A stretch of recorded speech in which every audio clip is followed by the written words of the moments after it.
Welcome to Zero Hit Points, everybody. I'm Ryan Miller. It is day one of PAX. We are doing this live. It's a podcast type thing. How Canadian is too Canadian? With me on the show today, friend of the site, Adam Parkin. Adam. Yes. Good to see you. As always.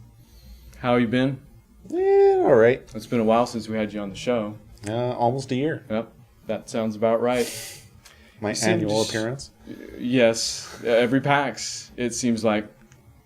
But we're not alone today. Neither of us are alone. We got the Twitch chat going on here, so feel free to hang out. Somebody that might be hanging out, that I'm sure we'll hear from at some point, Matt Amberg. Also another friend of the show, as you all may well know. Or he's asleep. So we'll find out. But it's been a good day. We're here. We're going to talk about PAX Day 1, talk about some of the things we did, some of the lines we waited in, and some of the games we played, and the like. Adam, I know you have a thought or two. Did you want to start anywhere besides the beginning? Why don't we start at the beginning? Okay, that's fair enough. So what did we play first? Okay, so we kind of lucked out. I know in the past we've had kind of more well-laid plans, I guess you could say. This year I decided to try something different. We decided to see if it was worth sleeping in. Uh-oh, is his shirt crooked? Man, you guys wore the same thing, dude. Come on. It's just embarrassing at this point. So we kind of wandered in at, I don't know, what did we got in line only like 2 hours early this time? Is that so? Only 2 hours. Only 2 hours early. We'll see what happens tomorrow. And we kind of just took in the floor, tried to see what was out there, because honestly I didn't have time to look up also what games were going to be around. The only one I could think of repeatedly was Shadow of Mordor, which isn't what it's called. But I figured that would be here, and it is there. Shadow of War? What is it called? Shadow of Mordor. That's what it's called. Okay, then. And that's there, but I don't even know if we'll get to that. Anyways, so we wander in, we wander around, we do see a few things. Another one of the things we did know we wanted to see was Cuphead. And we literally wandered up to it. Yeah, we saw it, and then I was like, yeah, it would be around here, wouldn't it? And then we walked by some guy that was like, hey, you want to play Cuphead? And we said, yeah, to that guy. That game, you played it too? No, we played it at the same time. Yeah, two-player. Okay, so we played that 2 years ago? 1 year ago? I didn't play it. You and Matt played it. Okay, well, we had to wait in line still for over an hour. It ended up being excellent because we got to talk to the two guys. I talked to one more than the other, but they were both there running the booth. Yeah. Moldenhauer, I think. But it's the two brothers that are painstakingly making that game. And we've talked enough about Cuphead on the show to know that we're kind of waiting very difficultly for that thing. But it's coming out in September. And this was definitely a more fully realized. I mean, this has got to be the released version. I'm guessing this is the gold version of the game. Okay, right. Nobody knows. I can't compare it to what you guys played. That's true. You can't. Well, last time, they put it on like really hard, like more than really hard, which I guess maybe that might be something you do if the game's not like fully finished or balanced or whatever. But I've heard this has kind of a mean streak to it anyways, this game. So this time, front and center, we could see the difficulty levels, regular and simple. There was two. There was just two. Yeah, I'm guessing you unlock. I'm positive you unlock like a ridiculous mode or something. But we tried regular for a while. We're fighting one of the carrots there, and if you don't know what Cuphead is, I'm not even going to explain it because you should know and everybody should know. And well, no, the carrot was the second boss we fought because the first one was like it shoots the fireballs at you. The carrot I remember because we beat it. Yeah, we didn't beat the other one. No, we didn't, and that was just on regular. By the way, Matt's here to give us some reaction shots, so by the time we're done with this, we'll see how he feels about... that's not the only look he has. We know Matt. He's more than one dimension. So we're playing Cuphead. Couldn't get past the first one on regular, and So at that point I was tired of seeing that dude anyway. So I backed out. We walked around the overworld map a little bit, and there's people you can talk to, and that there's music's in it now, which wasn't in it last time, and that thing just top to bottom. Yeah. I can't wait even more. I know it like I never played it before, and like I kind of knew what it was about, but like seeing it realized was pretty incredible. It's really well done. There's a lot of really nice touches in it as a whole too. Yeah. Like the music's perfect. Yeah. The look of it has always been like that's been the main thing. Like day one I saw that and was like, yeah, it's gonna happen. But hear that little bit of static in the background. Yep, that's intentional. Like the record scratch. You know, that at the end of the levels, it's like a slow fade out. It's the touches to that thing, so cool. But we walked around, so I got to an actual level, which we tried another thing that was just a straight up another boss battle. So I was like, let's get to an actual level. I want to run through that was it. the carrot. And then we got to the actual level, and then we ran through, and the carrot was the boss. By that time, we bumped it down to simple. I just wanted to beat something, and he said it was our last run anyway. So, and we did. We beat the carrot. So, yay! Look forward to Cuphead and carrots. So I'm kind of curious. Like, I mean, when you guys played it before, you talked about how it was really ridiculously hard. Yeah. Like when we played it today, it seemed pretty tough to me. Even on regular, still. Was it as hard as that time? Is that was well, kind of like how does it like was this a significant down from that or actually regular?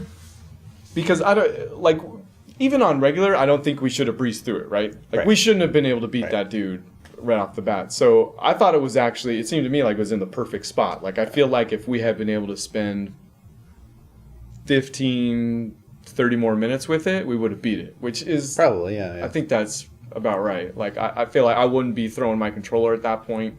I would feel good by the time we got through. I mean, I could even go an hour or so. Oh, actually, no. If there needs to be a curve. If I'm spending an hour on everything, maybe not. But I have high hopes for that difficulty level. The super hard level, like I don't know. We'll see how far the charm goes in that game, I guess. But what we played, I thought was just right. It still bumped it down so we could get something done. Yeah, I'm definitely looking forward to that one. Yeah. There was a guy there who was asking if there's going to be a disc version or not, and the guy who was at the booth or whatever, was kind of non-committal on that. Whether digital or not. I wouldn't be surprised if they did one of those limited run things, which is actually relatively new to me. But I know 8-Bit has done it in the past, and I was used to them. But I guess it's a place called Limited Run or something like that. But they do like physical copies of all these downloadable games. Like there's a Hyperlight Drifter. Like they're at the show today, so you can go and look. And there was there was a card in the swag bag for it, which we'll talk about swag bags later, I guess. But it started off with a bang, I guess. I don't know if we topped the show for the rest of the day, but I guess we'll keep going, see how it goes. After that, we went to a panel. It was about making a successful YouTube channel. That's right. Which is actually a good segue. I should have just kept going with kind of the changes that have come to PAX. So we go to this panel that has to do with making a successful YouTube channel, which I don't want to knock. Like there was some good information in there, and it was from people who definitely knew what they were talking about. But if you've heard kind of me and Matt talk about what's been happening to PAX for these past few years. I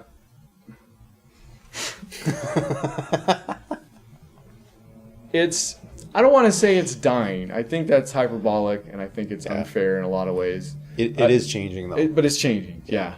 And this panel, for me, was kind of emblematic of that because it was just YouTube. Like I feel like in the past, and there's probably still this here at PAX somewhere, but this panel was how to make a successful YouTube panel or YouTube channel. Whereas I feel like in the past we would have gone to how to be a successful streamer or something like that, you know? Yeah, because there were questions I had that I wanted to ask like about differences and strengths and weaknesses to the different platforms, you know, like Twitch. Although somebody did ask a question about Twitch. And Mixer even, which because they got into some of the interactivity because a lot of it was, you know, interacting with people that you're streaming with and stuff like that. Speaking of which, no chat. But I couldn't help but think that this would have been better served as a streaming panel and not just a YouTube panel. Totally. I totally agree with that. Were you feeling that too? Yeah, it felt like the panel felt like an advertisement more than an actual panel, right? Yeah.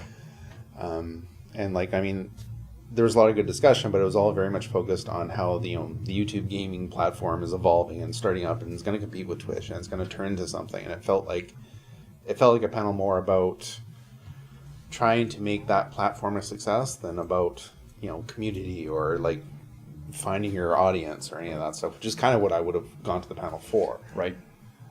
Which I guess maybe the term YouTube is so ubiquitous that I kind of... Yeah. You almost get taken in, right? Because I went there thinking like, oh, okay, cool. Like I went there treating it like a streaming channel. Yeah. And no, it was YouTube branded like through and through, which...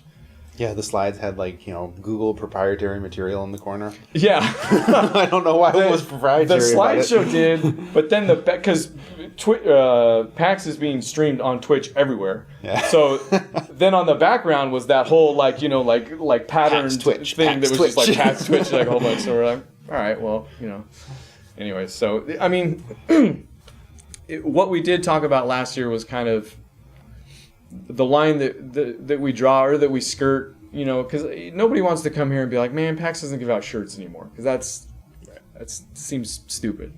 Like I feel stupid for thinking that sometimes, but there was a PAX where it was, more about that. Like giving a shirt out is something you do for a fan.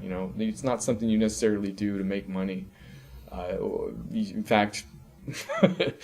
You erect huge booths and sell stuff at a markup from, I guess, normal. Yeah. Anyways, go back and listen to our other PAX stuff. Let's not beat that. Because we're still here. Horse. We came for a reason, right? Like. It's true. Okay. Growing pains. It's just the way that we're growing, I guess, maybe. Perfect segue, though, into PAX XP, which I had to note. Yeah. Okay, so after it's up and down. It was that I just give it some levels so we're not digging. Okay. Emblematic of this whole thing, this might just be a get it off my chest moment, is PAX XP. And it's this thing where you are scanning QR codes, and in the past it's been in the app natively. No, I see, Matt, me and you disagree on this. But it's been something that's kind of been fun. We've never been able to finish it because there are a zillion of them. But we've kind of had fun going through and trying to get some of them and figuring out what the puzzle is. I don't think... It's like a metagame thing. Metagame. We've never finished it, right? No. ARG at best. It's just been kind of a thing that's been, fun on the sides.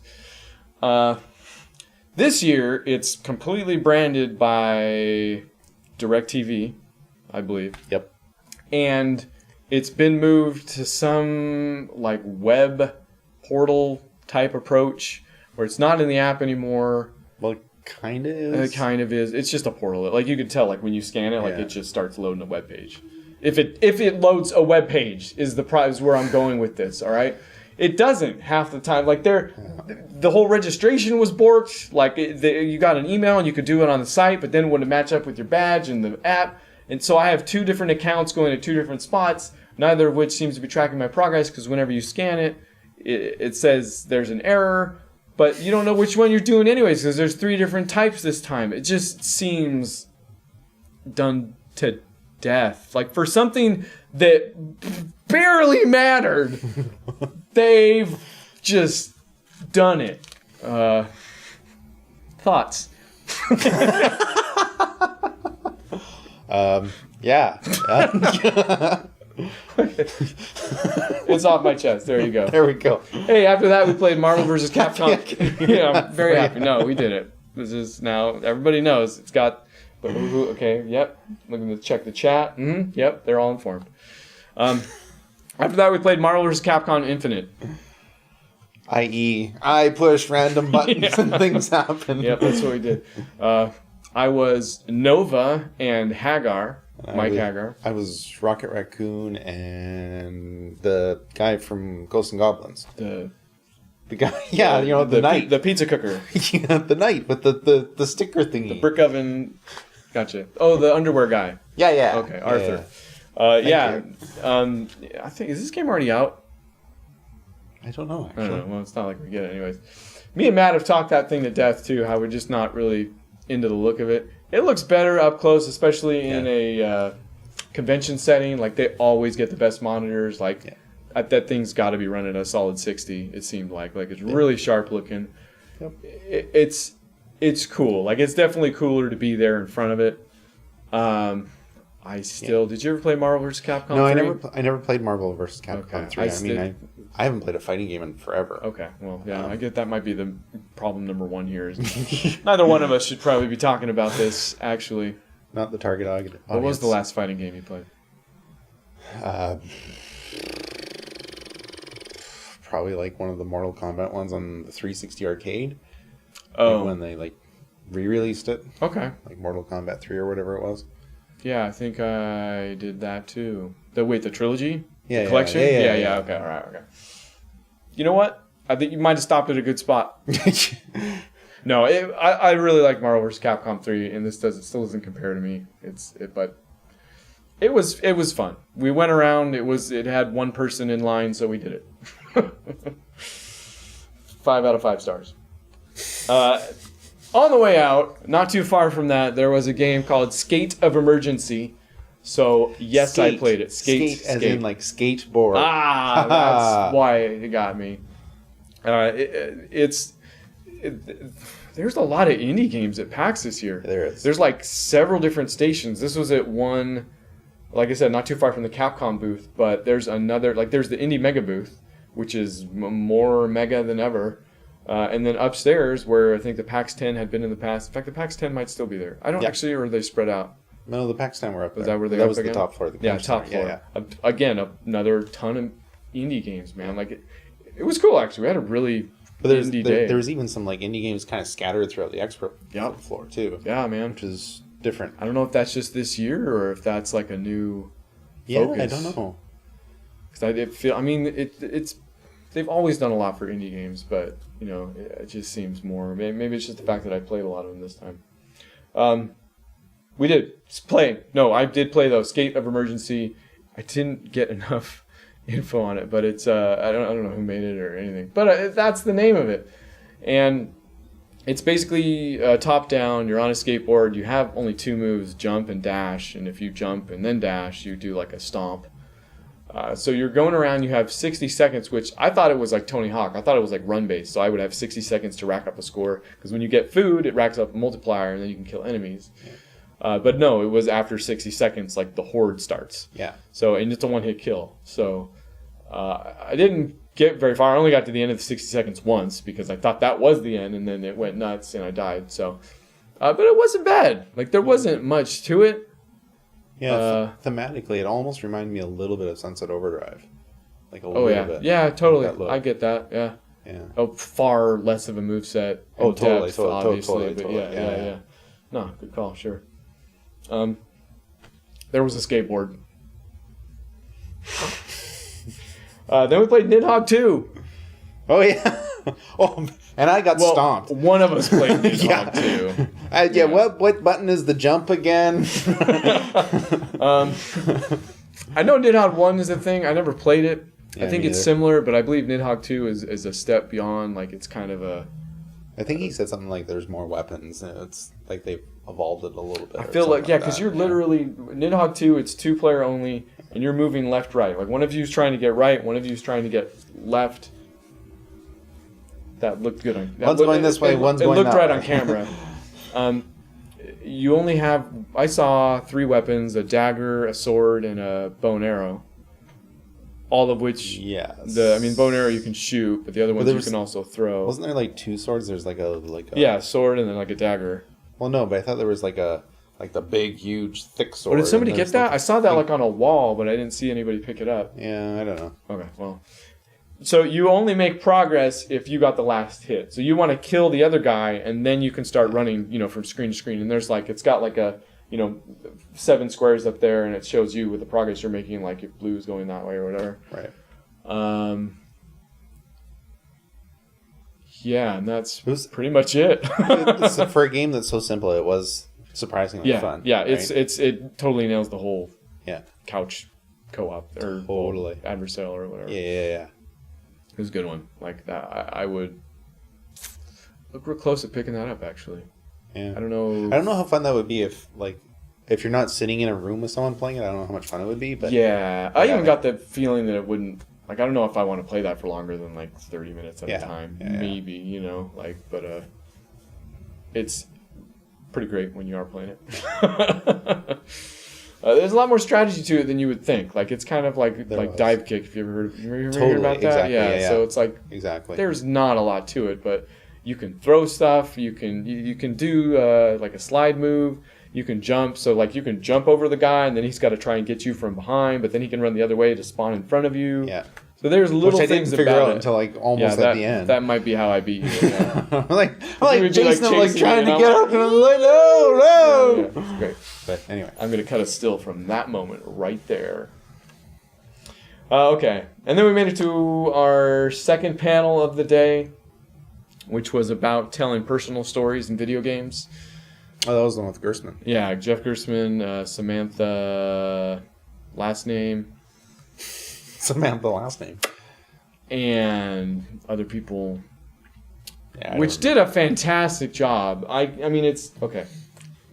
What did you think about the panel, Adam? I thought it was really cool. It was so the panel kind of started off with like sharing sort of cool stories from your childhood about video games, where the guy who organized the panel was talking about how his grandparents got into a Wii and Eric Canius. Yeah, and who was Canadian.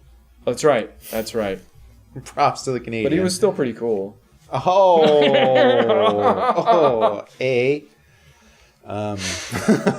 no, it's just Samantha Kalman, Carly Esmaili, which I think I said wrong from Cards Against Humanity, because he said it wrong too. So Smiley. Yes, Smiley was the way she was quite smiley. But sharing kind of cool stories like that from your childhood, where your parents got to play with you on a game, you kind of bonded over it, or stuff like that. And I think a lot of gamers, particularly like those from our generation, have memories like that, like playing games with friends or family members or whatever. And it was kind of cool to see. It was kind of cool to hear. It was really cool. Yeah, they shared a lot of cool stories. It gets you. I mean, that's basically what it was. It was like a ping pong. Like they would. I'm trying to think if they even, because a lot of the panels will like pitch a subject, and in each of the ones will have a response. Right. But I don't even think they did that. Like once one person told a story, they might have done that a couple times, but really it just flowed from like one person to the other. Like, totally. Oh yeah, that reminded me of this. But they were all just really cool stories to listen to and hear about. So I mean, it was cool. A lot of stuff you can relate to. Yeah. And then we took kind of our indie trip. Actually, walked around the indie mega booth, and most of these are from them. From that, played something for a little bit called The Gardens Between. Oh yeah, that was the one that I thought it kind of looks like Brothers, Monument Valley, Lara Croft Go. Yeah, I can see that. Very minimalist look, and a gorgeous one of those. It's essentially a game about going left. Now, dang it, right.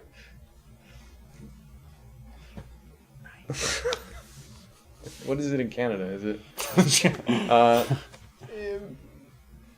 But time, remember that level in Braid where time moves based on how you move? Like you move forward, time moves forward. You move backwards, time moves backwards. I never played Braid. You never played Braid? I know. Well, I tried the demo and then I never did go back and play it. I own it on like 4 different platforms. I've never played it. We got to do this every year. Oh wait, you own it? I own it on the 360. I own it on the PC. From the man who brought you I Didn't Like Doom. We have I Never Played Braid. I love Doom. It's my favorite game of all time. Yeah, okay, all right. The real Doom. Yes, the real Doom. Well, so this is the real Gardens Between. Yeah, so it was so the controls were like, you had a stick and it's like you'd reverse time or speed up time kind of thing. And then they introduced mechanics like this ball comes down into a lantern and use the lantern to make some things go away. They probably could have And this is the thing with indie games, right? Like you go to some of the bigger games and they've kind of done that vertical slice to death. Like you're playing an immaculately kind of constructed piece of that game that's made for demoing. Most of the time, I mean, sometimes they don't get it right either. I think this time they probably could have started you out more towards the middle, which is what a lot of games do. It was a real slow start. And at first it's beautiful and it's gorgeous and you have the headphones on, so it sounds really cool. So I wanted to move slowly because I was really enjoying that aspect of it. Mm-hmm. But I mean, in that setting, it's not exactly ideal. And I think I still could have got that at a point in the game where there were more mechanics that were introduced. And I got like 6 levels, I think, into it. They're small, they're combined. Like the levels are also all just circles. So you're walking kind of around the circle in a path, and you'll back up to make some things happen. The level I finally quit on had like a Famicom or Famicom wannabe in the middle. Yeah. Like you would unplug and stuff. It was real analog. There was a VHS tape that popped out that made a bridge that they walked across. So really awesome looking, like that level in particularly. But yeah, so the whole thing, like I overheard one of the, I don't know if she was a developer or not, but who are one of the people manning the booth. And like the whole story of the game is the two characters are like really close friends. And each level is like a particular moment in their history, like their friendship history, and so it's revisiting that moment. Oh, that's cool. Yeah, it was kind of interesting. So that's why it totally reminded me of Brothers, right? Because that's sort of the same thing. It's about the relationship between those two characters. That's a cool piece of story. Like that wasn't surfaced in even the game because I started from the menu, so it was kind of a weird thing. Like the girl in front of me finished. And then the guy was kind of standing there, and and it was just at the start screen. I was like, "It's cool if I have a go." And he was like, he kind of looked at me like, "Yeah, I guess." So maybe there is a spiel that he skipped because I seem so gung ho. I don't know, but that would have gone a long way actually. I kind of got the impression that it's a game that's sort of targeted not so much at like hardcore gamer audience, but like sort of casual gamer. Actually, okay, so that was another one of my thoughts was that like this thing would kill with my daughter. I was like, freaking love this. But I kind of didn't know also if it got more complicated as it went on, which it did. And like I said, I didn't get that far into it. But yeah, I guess if they're aiming for that audience, it's pretty good. And I mean, that look goes a long way. Like I've played plenty of games that look better than they play and loved them just for that. Like that's perfectly enough for me. But the next game we both played, actually, The Church in the Darkness, Matt. Just for you. Matt. Matt played this last year. Wait, what? Oh, yeah, what's Church in the Darkness? Yeah, see? Matt, don't you remember? No, you did. Yeah, you'll remember. And it really loved it, but also because it's made specifically for that dude. Like, it's set in the 70s. It's starring Ellen McLean and her husband. Ellen McLean, voice of Portal. Gladys. The voice of Portal. Portal! The character. And her husband, I don't remember the sniper. Pretty sure he did the sniper. What did you think of that, Adam? It was all right. It's not in here. It wasn't a panel. What am I looking at? Yeah, I don't know. It didn't really grab me. I didn't really sort of get a lot out of that one. You got farther than I did too, because I got so it's overhead. Oh, and it's also like about a cult. Like the story is actually really interesting. Yeah, I could see that. To Matt especially, who likes that, but even to me, like it's about this cult, and they have a little history that's actually told really, really well. I thought actually that gets to the point and kind of piques your interest very quickly and very well. But it's about this cult in the forest. These two, personalities, husband-wife team, that are at the head of it, and you are somebody looking for their lost relative, or maybe a lost friend's relative, or something like that. There was some dialogue that it felt like was coming from a friend rather than a relative. You got more out of it than I did. Did you start? Was the game already going when you sat down? No, I started from the beginning, but I read they had the sort of intro text that sort of set the stage of the story.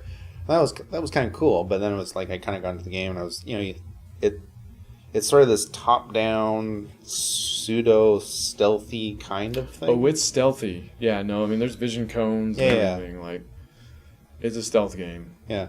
Which I'm not completely against, but I mean, it's one of those genres where you do it right or trial and error just ruins it for you. You know? Yeah, like the first time I played, I was trying to do the stealth thing. I kind of progressed into the camp and sort of went around the corner, and then I ran into this guy, and I was playing with a PlayStation controller, which I'm not used to. So it was like, I thought in the game, I'm like, there's a PlayStation at the cult? It's like press this button to push him, and then and then I'm dead, and I'm trapped in this cage, and then you sit in this cage for a little while, and you have to break out. But that doesn't it's not obvious how to do that at first. And so you're just kind of sitting there in the cage for a while, and it's like... That was exactly my experience. I got to the second person on the map. I got into a building, I searched some stuff, and then I got to the second person. They found me and shot me, and then I woke up in a cage, and then I got out of the cage, and the guy guarding the cage shot me again. So, I mean, I sucked at the game, first and foremost, but, yeah... So, for me, the first time I was doing the stealth thing, and it didn't really go well for me. So the second time, I'm like, okay, well, because you can pick up guns and bullets as you go through the level. And I said, well, can you do the, guns blazing approach? And then I started, just shooting people. And then it was like I was just walking through everything. I never figured out how to shoot the gun. You have to, it's like you hold down the left trigger and aim with, I think it's the right stick, and then you pull the right trigger to fire. Oh. But it has this lock-on. Why didn't I get that? I don't know. How did you figure that out? I don't know. It's something in the menus or something told me. Pressing the buttons, huh? Not getting captured in a cage, I guess. And it's like you don't even really have to aim so much. It's just you hold the left trigger down and it kind of locks on someone as long as you're kind of close enough, and then you just click, bang, he's dead. And it's what's the point of this stealth thing? Because just guns blazing was a lot easier. I will say I see what Matt sees in it. I like the premise. Yeah. Totally. The music is totally cool. It does setting really, really well, I think. And the look is still cool. But getting to the gameplay, I don't know. I think if I had some time to sort of dive in and sort of absorb it a bit more, I would have gotten a lot more out of it. Yeah, sure. Agreed. After that, we kept going, and I sat down with TrailMakers for a little bit, which is pretty rough. That was the indie build your car game? Yeah. Which, I mean, by rough, I mean there's not the guy told me it was alpha, and all this stuff, but it didn't crash or anything. But it's basically you're building a car, and you're building it it's not you can build it however you want, and it'll do based on the physics engines whatever it should. I built. I put the cockpit down because you need a seat. You can't build it without this. So that's basically your starting block. And then I kind of just wanted to see how quick I could do it. They had big old long huge contraptions. I just put the cockpit down, and then I put 2 wheels on the back, and then I was about to put 2 wheels on the front. And he's like, "Hey, you should probably make those wheels able to turn." I was like, "Oh, okay, so that's a separate piece." No, just go straight. It able to turn. I probably would have been fine with that. I kind of just want to see what happened, because then after that, I put the engine and then a jet engine on it. And the dude was looking at me like, I'm like, "How do you fire it?" He's like, "Oh," and he thought I meant what's going to happen when I fire it. He's like, "Oh, you'll probably go somewhere uncontrollably." And I was like, No, I get that. What's the button? He's like, "Oh, space bar." Let me do it. Yeah, and I was like, "Yeah, that's cool. Just give me. I got it. Don't worry about it." And then I hit it, and it's and it was I could see how that would be a lot of fun when it's done. And there might be, I don't know, maybe it's just a sandbox or a toy box, but for now, it's coming along. It looked like it's pretty promising. I actually didn't spend a lot of time with it, so that's why I'm not going too deep into it. We spent more time with Party Golf. Oh, yeah. Yes, we did. Yeah. This is a game from, I'm guessing, some Australian, New Zealand... He had an accent. It's exactly what it sounds like. Party Golf. We were playing with 4, and it's procedurally. There is so much stuff to that game. You can do so many different settings and so many modifiers and so many ways to set up the game. They still had some pre-made stuff which we got to play. The one he pointed us towards said was his favorite was sumo ball. So your golf balls, instead of being small, which again you're hitting them, it's 4 people trying to get into the hole first. We did that once with a normal one, but it procedurally generated an impossible level. Yeah, which was kind of funny. So it was flat line, huge steep cliff that you can't get over, and then hole on the other side. You would literally see it go, and it would never go high enough. Which you can hit each other's balls. So I would think, like, there. I don't know if maybe that's so if you turned into a co-op game, then maybe it would have worked. Somebody would be left behind.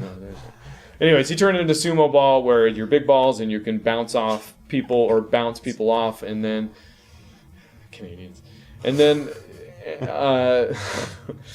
It's basically whoever's closest to the flag when the timer's up, that person wins. So it was all, it's kind of King of the Hill-ish there for a bit. And that's a fun party game for sure.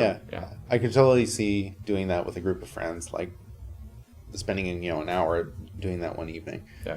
A million different sort of effects you can add to the game. Like there was the one we played was the aftertouch things. So and then he added aftertouch. Ball, you can kind of tweak the movement in midair kind of thing. It changed the game, because there was like you could use that to, I think I used it to bump you out straight up at one point. Yeah, so you did. I did. Yep, I did. Like right at the buzzer. Yep. It was a fun game though. I could say I don't know. I don't know if I have enough people to buy that game, but I mean, same. It was fun. That's what you come to PAX for. You play games. And then we went to another panel. Having to do with humor in games, featuring Ron Gilbert. Yeah. And others. Yeah, there was a girl who worked on a bunch of Telltale games, like Walking Dead and Tales from the Borderlands. Annie Vandermeer Mitsoda. Francois Alliot. Yeah, the French guy. Well, I mean, ostensibly. Let's not make any rush judgments here. Aaron Lindy and Zoe Quinn. So... people, I think, eminently qualified to give that panel. Yeah. And it was fun. They made a lot of good points. Not necessarily interesting to talk about right here and now. Like, even they were part of that panel where it was kind of like... there was parts of that panel where it became explaining the joke, which is when the joke dies. Yeah. But they did a good job. It was entertaining, and they had obviously a lot of good points. I mean, Ron Gilbert knows his stuff backwards and forwards. He also knows his stuff. Like he knows where he's the strongest, and they had a lot of good stuff to say. That one was kind of a weird panel because it was like some panels you go to at PAX and it's entertainment, right? It's like people cracking jokes or doing funny, goofy stuff. Some panels you go to because they're insightful. And that panel, it never really decided which it was going to be. Like there were times where it was like expressing all these thoughts about how to do proper humor and game design and all the thought that goes into that. And then there were times where they were just cracking dumb jokes and talking about their game that's like, what was that girl's name of that girl's game? It was like being pumped in the butt by an alien or something like that. Call of Duty. So I think it might have been one of those times where almost trying too hard. Like it's like the panels are funny because they're funny besides the point. Like this is a panel about something. This is a panel about humor. So you kind of feel like the pressure was on. Yeah. Like even the presenter a little bit, you kind of felt like she was. Funny's hard. Yep. 0hitpoints.com. And then we went to the tail end of Movies with Mikey Live. Mikey Newman, ex-Gearbox dude, now doing... well, he's been doing movies with Mikey for a while, even when he was at Gearbox, but he's doing that full-time now. Yep. And that was fun. Always entertaining. Him and Chris Straub got it done. They did like a bit... I was there for the 13-question trivia with two members of the audience, which was, I think, what was the high score for? It was a bunch of tough questions that I think I actually beat everybody on the panel about, but probably still don't go to film school. I left, though, towards the end, though. Did anything else happen? What did I miss? They did a thing, so it was Mikey and Chris, and they basically it was like Chris sort of interviewing Mikey, talking about stuff he's done, and then he kind of did a reveal of sorts, like he's going to do an episode on Creed. Oh, that's right. That movie. Yeah, I mean it was entertaining. Like that was the kind of panel you go to because it's goofy and funny. Yeah, I like Mikey Newman. I think his stuff is funny. I'm not really a regular viewer. Right. He's very bombastic, and it's it's way funner live for me than maybe not live. Yeah, I've never checked out movies with Mikey before. Yeah, check it out. I might. That's what check it out. I mean, I'm obviously a movie buff, but a movie buff. It just sounds stupid when you say it. There's no way. What way do you like movies? Sure. So how do you say I like movies without sounding like pretty dumb? I don't. Okay. Just want to make sure. I don't know if Canada had like cracked it at some point. No, eh? No, okay. These are the jokes. And then after that, we went to the improv post-mortem panel, which might have been the panel of the day. That was pretty fun. Yeah. Jeff Gerstmann again. Yeah, Jeff Gerstmann, Abby Russell. Yeesh, there was a lot of. Pat Bear was moderating. Who's, if you don't know any of his stuff, he's a good dude. Dave Lang. Yes, Dave Lang, Chris Straub again, Danielle Riendo from Waypoint, Kate Welch from Amazon. So people again eminently qualified.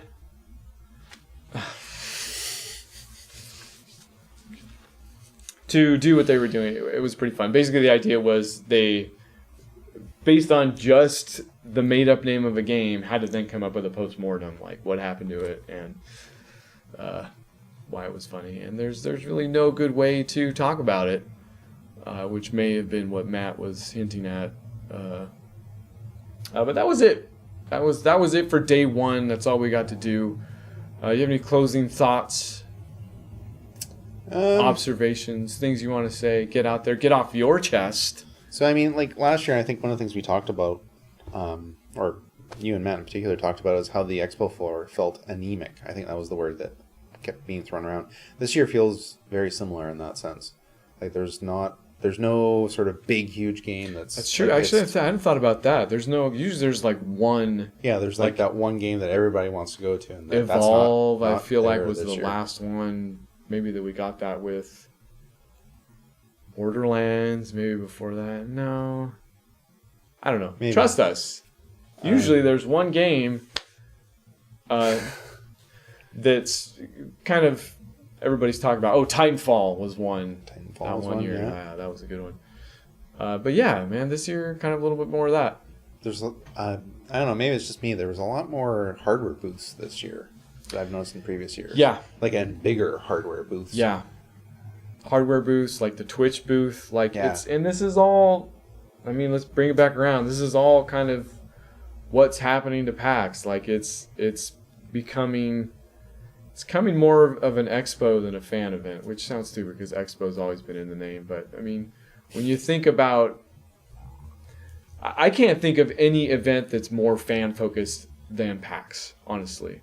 Like, right. There's, and this is, again, comes with growth, and I'm not ready to say, that I'm stepping away, because it still has a lot to offer, but increasingly that a lot is becoming, bigger and bigger Twitch booths, bigger and bigger YouTube booths. There's actually more than one like tournament area this year, you know, where it's just a bunch of seats set up where people come at certain times, but it's a bunch of floor space taken up, which, maybe we should get into tournaments. I bet that's actually pretty fun to follow that. Like, I can see that being interesting, but it doesn't seem, I don't know. They're not catering to me at that point. So, what do I say? Yeah. So.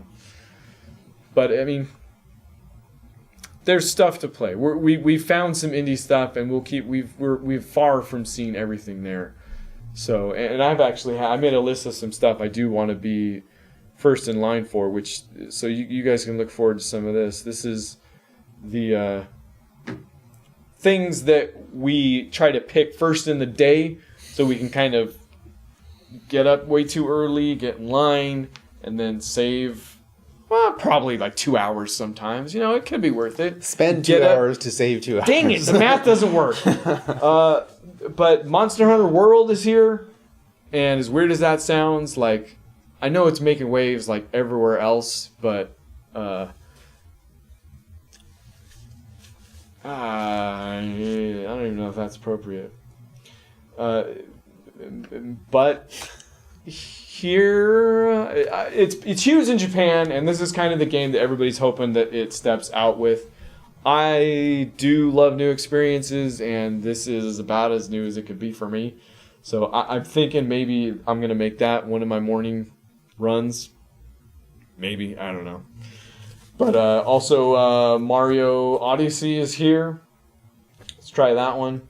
THQ Nordic has a ton on the floor. Yeah, they had a bunch of games. And I know they brought some stuff with them as THQ, and Nordic has actually been around for a bit too. But I was kind of surprised to see like 7 games, it looks like, on their floor. And it's small booths. There's not a lot of lines for all of them, except Biomutant is here, playable. And they barely released that trailer the other day, so we waited in line for that for like 2 seconds. But Doom VR is here. That's actually on my list. That might be a morning game for me at some point, as well as Fallout and Elder Scrolls VR, Skyrim VR. Bethesda's got a booth for it. Wolfenstein 2. Yep, that's the other thing over the Bethesda booth. Far Cry 5, maybe if I get that far. And like I said, a couple more indies. Tunic is something I've been looking at. So we got stuff to see. We got stuff to do. Matt, calm down. And if you want to see it too, hang out. We appreciate it. This has been day 1 of PAX 2017. Tomorrow will be day 2.